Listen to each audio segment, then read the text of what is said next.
Hey everyone, and welcome back to Ideanthro. Now today, we are in the first video of a little two-part series talking about how we prioritise which stormwater treatment systems to maintain. So what we're talking about here is, let's say you've got more than one asset to maintain. You've got 5, you've got 10, 20, 50, 100, whatever it is, systems to maintain. You don't have you don't have the budget to maintain all of them. So you have to make a decision about which ones you're going to maintain and which ones you aren't, and how much you're going to service each one, and so on and so forth. So this is a topic that I'm really interested in. I've done a bunch of work in, I speak a lot about it. People probably get sick of me talking about it, but I think it's really important because if we do it well, we can get the best bang for our buck. We can spend as little money as possible and get the best returns as possible. But of course, if we do it wrong, we go the other way. We spend lots of money and get nothing back for it, right? So it's super important. So as I say, this is the first in a two-part series. This episode is going to look at how we prioritise bioretention systems, right? So you've got many bioretention systems. How do you prioritise which ones to look after? The second video in this series is something that I've been working on more recently, and that is, or thinking about more recently, that is how we prioritise when we have, say, some bioretention systems, but also some like civil stormwater treatment systems. Like, for example, say there's a trash rack and a sediment forebay on the front of this bioretention system. That, I would class that a civil aspect. It's concrete, it's metal, it's that sort of thing, right? But anyway, the first video of this is all about bioretention systems. So I'm going to spin this camera around and we'll get into it. So my adventure into this started 5 or 6 years ago when I joined Logan City Council. And at the time, initially, I was a student when I first started, and my role, and I'm just going to show you, various footage of this basin we're standing next to here. My role at the time was to go out and find all the assets, to make a register of them, figure out what condition they were in, and then to start, doing some maintenance on them. Start testing out, how much would it cost, what sorts of activities do we need to do, and make some judgment calls about budgeting and how we might prioritise our works in the future. So I got into that, and one of the first things we did was to run some test case maintenance. So we got a series of assets, and because here's the thing, right? Because we hadn't maintained any assets before of these bioretention systems, we didn't know how much, we didn't know how much it cost, we didn't know what activities we had to do. And if you don't know those things, it's really hard to get a budget for maintenance. And if you don't have a budget for maintenance, you can't do the tasks to learn about what tasks you need to do.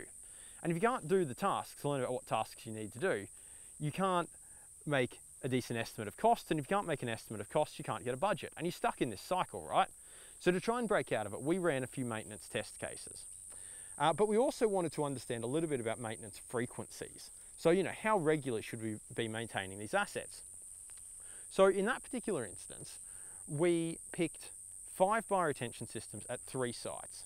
And now these were all systems that have been built reasonably well. Because remember, we're talking maintenance here, right? And the definition of maintenance in my mind is taking an asset that's in relatively good condition and keeping it in relatively good condition. You can bias that a little bit either way to keep it in really good condition or so on. But the point is, you're taking something that's reasonably good and keeping it reasonably good.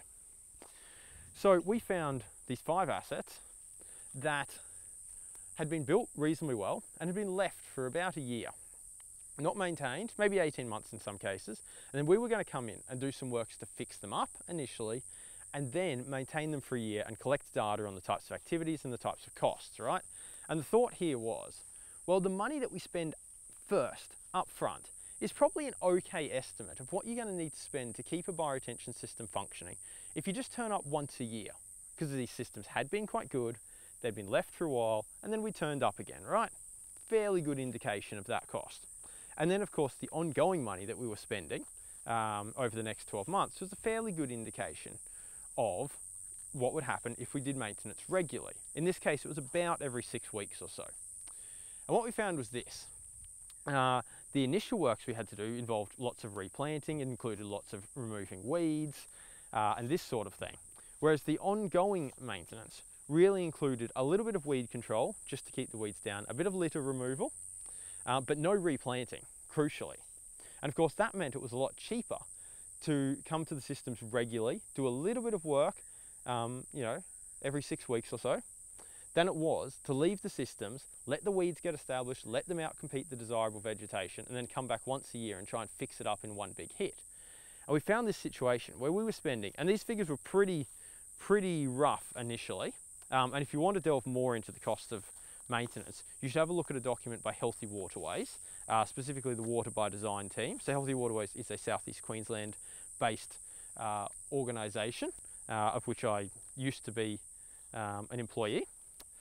And they do great work, but they have a document called the Guide to the Cost of Maintaining Bioretention Systems, which I did have a large role in creating, but that's not the point of telling you this. The point is there's useful info in there that I'm not going to cover right now, right today. But, so the point is we found that coming regularly every 6 weeks or so was a lot cheaper. But it was lots cheaper. It's not just a bit cheaper, it was lots cheaper.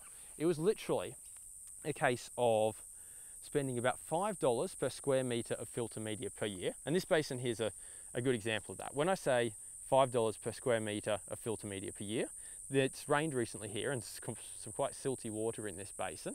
But the area that's got that muddy, silty water in it is roughly the area of filter media for this basin.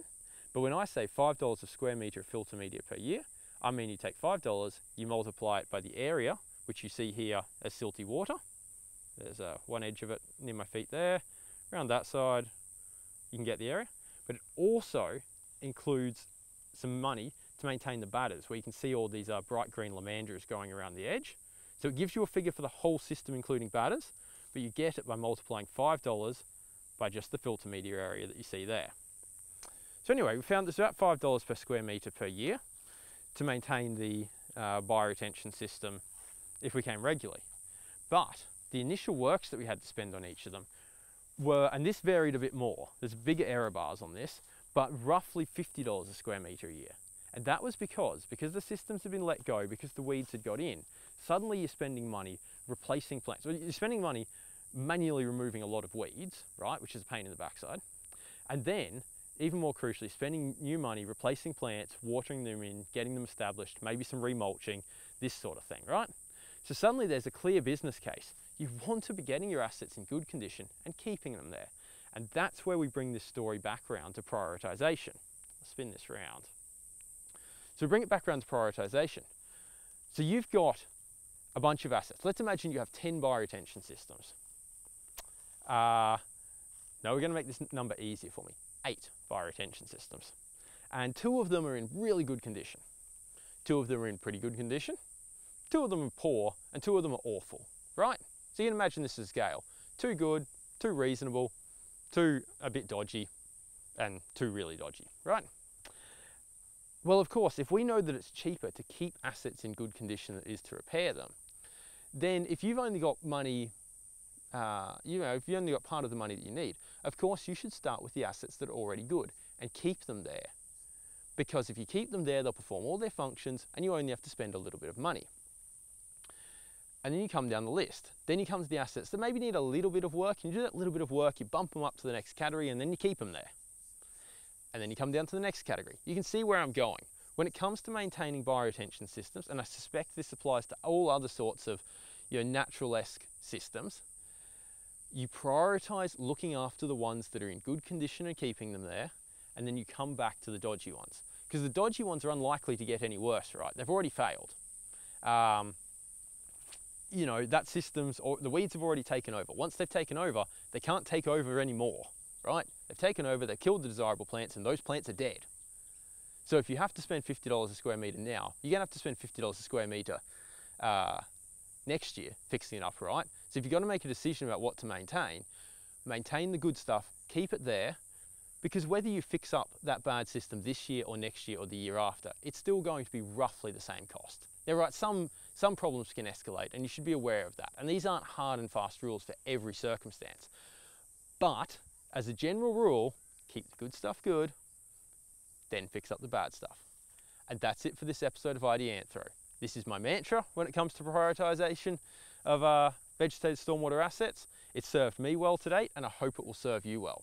So if you like what it is that we are doing, or if you want to get involved in the conversation, if you've got your own experiences, maybe you've got an experience that differs from what I'm describing here. See, we're always learning, right? So I'm describing to you what I currently understand from my best experience to date. But we're still learning, we're still having more experiences. I got a shock today when I turned up to this system and saw all the clearing that's going on in the background. That wasn't there last time I was here. But we're still learning stuff, right? And so if you've got different experiences, if you've got something you want to add to this, get in touch. You can of course comment on the bottom of these YouTube videos, you can hit us up on Facebook, you can jump on our website, which is ideanthro.com, go to the connect page and we've got all our contact details there. There's heaps of ways to get in touch, because by sharing ideas, talking, that sort of thing, that we grow our ideas, we get better, we make it easier for everyone to look after this stuff. Sweet, that's it for now. Have a good one, and tune in for part 2, where I look at what happens to prioritization when you have a civil aspect of stormwater treatment, like say a sediment forebay here, and a green aspect, like a bioretention system. Cool, that's it for now. See you later. Bye.